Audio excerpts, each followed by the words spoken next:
Hello. आप सभी का स्वागत है एक बार फिर आपके अपने टेक्निकल चैनल एनएस टेक्निकल में। जैसा कि आप सभी को मालूम है, हम अपने इस टेक्निकल चैनल में इलेक्ट्रीशियन और इलेक्ट्रिकल ट्रेड से संबंधित टॉपिक्स के ऊपर वीडियो बनाते हैं। तो आज का हमारा जो टॉपिक है वो है आपका कैपेसिटर, संधारित्र। कैपेसिटर एक ऐसा टॉपिक है जो कि आपके कोई भी कंपटीशन एग्ज़ाम में बहुत ही इम्पोर्टेंट रोल अदा करता है। आपके इस चैप्टर से या कैपेसिटर से आपके एक या दो या कभी ज़्यादा भी क्वेश्चंस देखने को मिलते हैं। तो आज हम कैपेसिटर्स के बारे में पूरी जानकारी लेंगे। ठीक है।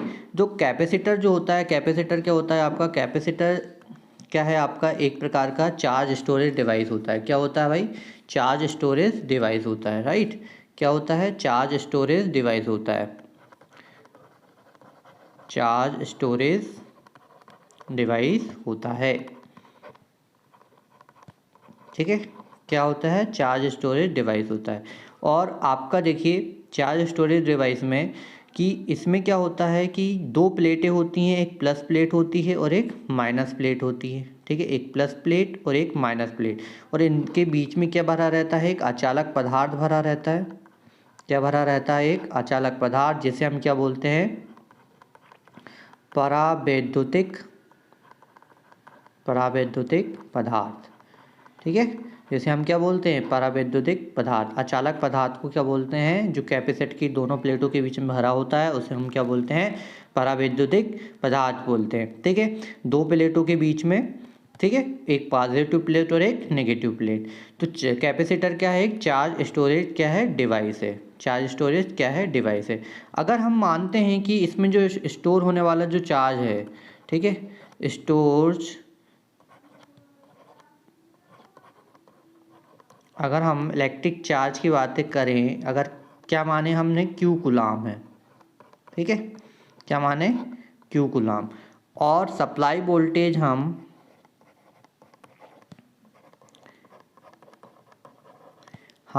कैपेसिटर को क्या कर रहे हैं? एक सप्लाई वोल्टेज दे रहे हैं, मान लीजिए कि भी वोल्ट। ठीक है, तो जो चार्ज है, ठीक है, जो आपका, देखिए, जो आपका जो चार्ज है वो उसमें दिए जाने वाले, ठीक है, जो आपका जो चार्ज है आपका, उसमें दिए जाने वाले सप्लाई वोल्टेज के क्या होता है? अनुक्रमानुपाती होता है। ठीक है, सप्लाई वोल्टेज के क्या होता है? अनुक्रमानुपाती होता है। और जब हम यहाँ पे समानुपाती का चिन्ह हटाते हैं, ठीक है, समानुपाती का चिन्ह यहाँ से जब हम हटाते हैं तो एक कांस्टेंट लगाना पड़ेगा। तो हम कांस्टेंट क्या लगाते हैं? यहाँ पे देखिए, हम कांस्टेंट लगाते हैं C। ठीक है, तो C यहाँ पे एक कांस्टेंट है। ठीक है, यहाँ पे C क्या है? एक कांस्टेंट है, जिसे हम क्या बोलते हैं? कैपेसिटर की कैपेसिटी या कैपेसिटेंस ऑफ कैपेसिटर। ठीक है, देखिए Q क्या है? Electric charge. ठीक है, N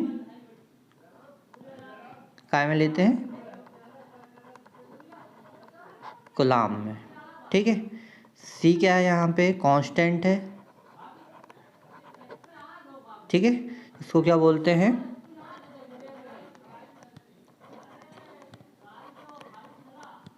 capacitance of capacitor. Capacitance of capacitor. ठीक है, तो C बराबर क्या हो गया? देखिए, C बराबर क्या हो गया आपका? Q upon V। ठीक है, यहाँ से एक फार्मूला निकल के आ गया आपका, राइट। बहुत इंपॉर्टेंट चीज़ है ये, यहाँ से आपको डायरेक्ट क्वेश्चन आता है। ठीक है, डायरेक्ट क्वेश्चन क्या आएगा आपका कि C बराबर क्या होता है? तो C बराबर होता है आपका Q अपॉन V। अगर हम इसकी यूनिट देखें तो क्या हो जाएगी? Q की यूनिट क्या है? कूलाम। ठीक है, और वोल्टेज की यूनिट क्या है? वोल्ट। तो इसकी यूनिट क्या हो गई आपकी? कूलाम पर वोल्ट। ठीक है, कूलाम पर वोल्ट। या फिर इसकी जो यूनिट लेते हैं हम कैपेसिटर की, वो क्या लेते हैं? वो लेते हैं फैरेड। ठीक है, तो एक कूलाम पर वोल्ट बराबर क्या होता है आपका? एक फैरेड होता है। ठीक है, तो कैपेसिटर की कैपेसिटेंस यानी सी, ठीक है, कैपेसिटेंस या धारिता की धारित्र, ठीक है, सी की यूनिट क्या हो गई, फेरेड। यहाँ से डायरेक्ट क्वेश्चन आएगा कि कैपेसिटर या कैपेसिटी संधारित्र की धारिता की क्या होती है, यूनिट क्या होती है या इकाई क्या होती है, तो क्या होती है आपकी, फेरेड होती है, राइट। समझ में आ गया। तो यहाँ पे अब अगला देखिए कि ये जो सी है आपका, ठीक है, क्यू अपॉन वी है, लेकिन जो सी है उसका जो मान है वो किन किन फैक्टर पर डिपेंड करता है, ठीक है। तो अगला देखते हैं, देखिए किन किन फैक्टर पे आपका कैपेसिटर का मान डिपेंड करता है, ठीक है। देखिए कैपेसिटर का जो मान है, ठीक है, कैपेसिटर का जो मान है उसके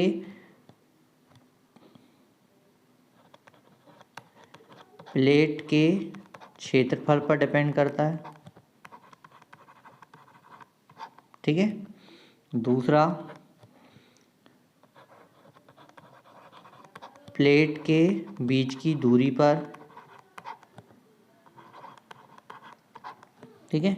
उसके बाद में जो परावैद्युतिक पदार्थ है, परावैद्युतिक पदार्थ है उसके कांस्टेंट पर, ठीक है। तो अगर हम देखें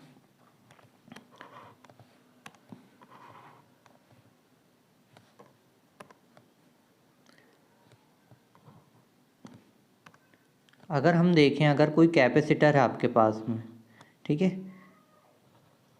ये कोई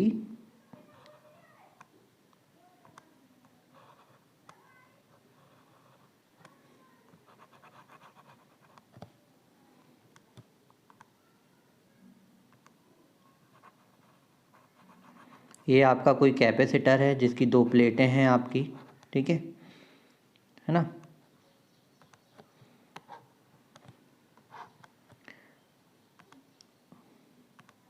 यहाँ पे क्या है आपका, कोई भी अचालक पदार्थ भरा हुआ है, राइट। देखिए कि अगर प्लेटों के बीच की दूरी को हम क्या मानते हैं, डी मानते हैं, राइट। प्लेटों के एरिया को क्या मानते हैं, ए मानते हैं, ठीक है। और इसके बीच में क्या है, ये अचालक पदार्थ है जिसको क्या बोलते हैं, परावैद्युतिक पदार्थ, ठीक है। तो जो आपका कैपेसिटेंस है वह किस किस के ऊपर डिपेंड करता है, वह डिपेंड करता है आपके ये जो पदार्थ भरा हुआ है उसके डाइलेक्ट्रिक कांस्टेंट या परावैद्युतिक पदार्थ के नियतांक पर, एल साइन, ठीक है। उसके बाद में जो एयर होती है, ठीक, एयर के सापेक्ष ई आर और उसके एरिया ऑफ प्लेट के समानुपाती और उनकी बीच की दूरी के क्या होता है, व्युत्क्रमानुपाती होता है, ठीक है। सी का जो मान है जो एल साइन 0 है या नॉट है, ठीक है, और ई आर और एरिया ऑफ कितने प्लेटों के बीच की दूरी पर डिपेंड करता है, ठीक है। तो यहाँ पे जो ई आर है, देखिए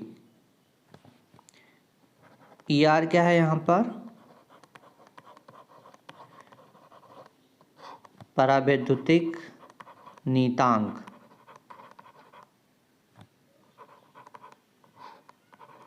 किसके सापेक्ष, माध्यम, जो भी माध्यम उसमें भरा होगा या पदार्थ भरा होगा, ठीक है।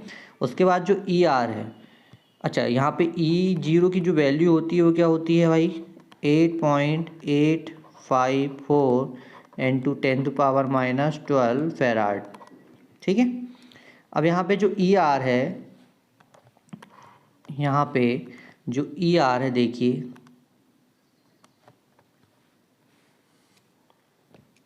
ई आर, देखिए ई आर जो है वायु के सापेक्ष, ठीक है, वायु के सापेक्ष नियतांक, है ना। तो देखिए, और डी क्या है यहाँ पे, प्लेटों के बीच की दूरी, प्लेटों के बीच की दूरी, इसको क्या में लेंगे हम, मीटर में लेंगे, है ना। और जो आपका यहाँ पे देखिए, जो आपका यहाँ पे एरिया है, ठीक है, प्लेटों का एरिया, एरिया ऑफ प्लेट, इसको काय में लेंगे हम, मीटर स्क्वायर में लेंगे, ठीक है। तो देखिए, जो आपका कैपेसिटेंस है उसका मान परावैद्युतिकता के किसी भी माध्यम के सापेक्ष जो परावैद्युतिक पदार्थ है उसका जो नियतांक है ना, उस पर डिपेंड करेगा, वायु के सापेक्ष नियतांक पर डिपेंड करेगा, और एरिया पर डिपेंड करेगा, ठीक है, और प्लेटों के बीच की दूरी पर डिपेंड करेगा। इससे डायरेक्ट क्वेश्चन आते हैं आपके कि किस किस पर डिपेंड करता है, या इसका डायरेक्ट फार्मूला पूछ लेता है, या इसके ऊपर के ऊपर क्या कर लेता है, आपका कोई न्यूमेरिकल पूछ लेता है छोटा सा, ठीक है। सबकी वैल्यू दी रहेगी, उसके हिसाब से आपको कैपेसिटेंस की वैल्यू यहाँ पे निकालनी पड़ेगी, ठीक है। तो ये फार्मूला आप याद रखिए, ये परावैद्युतिक किसी भी माध्यम के सापेक्ष परावैद्युतांक का जो मान है वो ये होता है, इसको याद रखिए आप, ठीक है। ये वाली जो वैल्यू है बहुत इंपॉर्टेंट है, इसका मान याद रखिए। उसके बाद ये फार्मूला याद रखिए, ठीक है। उसके बाद देखिए, है ना। अब अगला जो है इम्पोर्टेंट कैपेसिटर के बारे में वो देखते हैं। देखिए, अगला जो है आपका कॉम्बिनेशन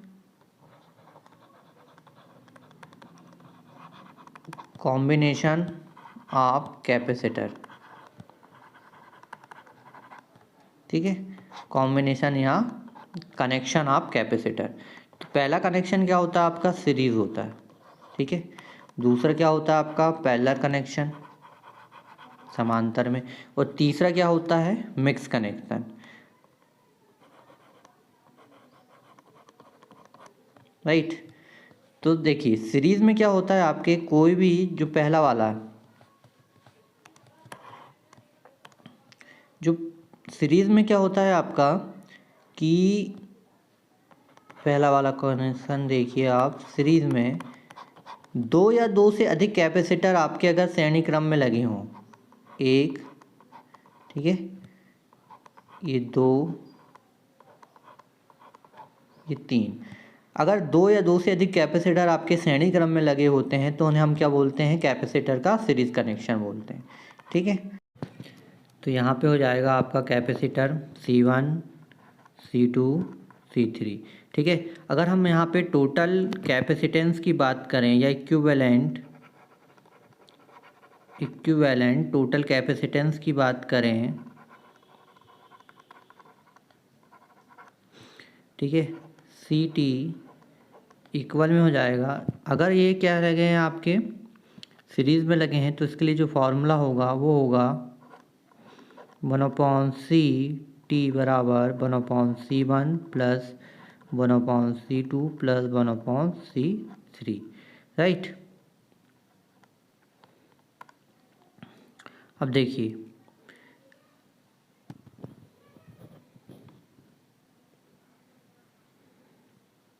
है ना, एक फॉर्मूला निकल के आ जाएगा।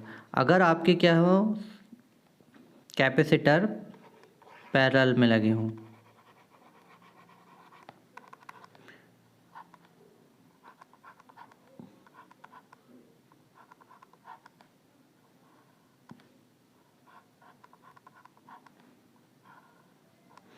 यहाँ पे कोई C1, C2, C3, अगर यहाँ पे आपके पैरेलल में कैपेसिटर लगे हों तो उनके द्वारा जो टोटल कैपेसिटेंस होगा वो CT बराबर C1 plus C2 plus C3 होगा, राइट। ये हो गया आपके सीरीज़ के लिए फार्मूला, ये हो गया आपका पैरेलल के लिए फार्मूला, ठीक है। देखिए, अगर आपके मिश्र में लगे हों, ठीक है, तीसरा जो आता क्या आता है, मिक्स। तो मिक्स को सॉल्व करने के लिए ये देखा जाता है कि सबसे ज़्यादा मात्रा में कौन से क्रम में लगे हैं, तो उनको सॉल्व किया जाता है, ठीक है, इसको हम देखेंगे जितना हम जो क्वेश्चन सॉल्व करेंगे उसमें हम देख लेंगे। ठीक है, जैसे हम क्वेश्चन सॉल्व में देख लेंगे। ठीक है, वहाँ पे आपको ज़्यादा अच्छे से समझ में आएगा। राइट, देखते हैं जो आपका अगला है, अगला टॉपिक है कैपेसिटर से रिलेटेड, कि कैपेसिटर कितनी एनर्जी स्टोर करता है। ठीक है, कैपेसिटर, ठीक है, कैपेसिटर में स्टोर होने वाली एनर्जी। ठीक है, इसे हम ईसी से परिदर्शित करते हैं। राइट, तो इसका जो फॉर्मूला होता है वो होता है 1/2 CV²। ठीक है, 1/2 CV²।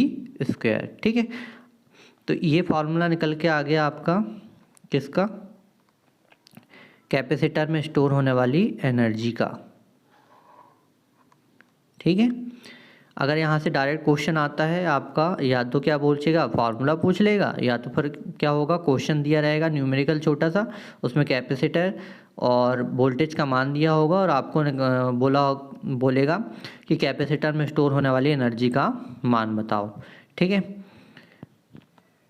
तो ये क्वेश्चन है आपके कैपेसिटर से रिलेटेड। इस प्रकार के आपको क्वेश्चंस आएंगे।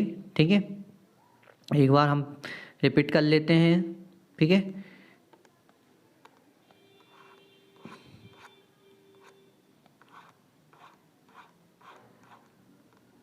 देखिए कैपेसिटर क्या होता है, एक चार्ज स्टोरेज डिवाइस होती है।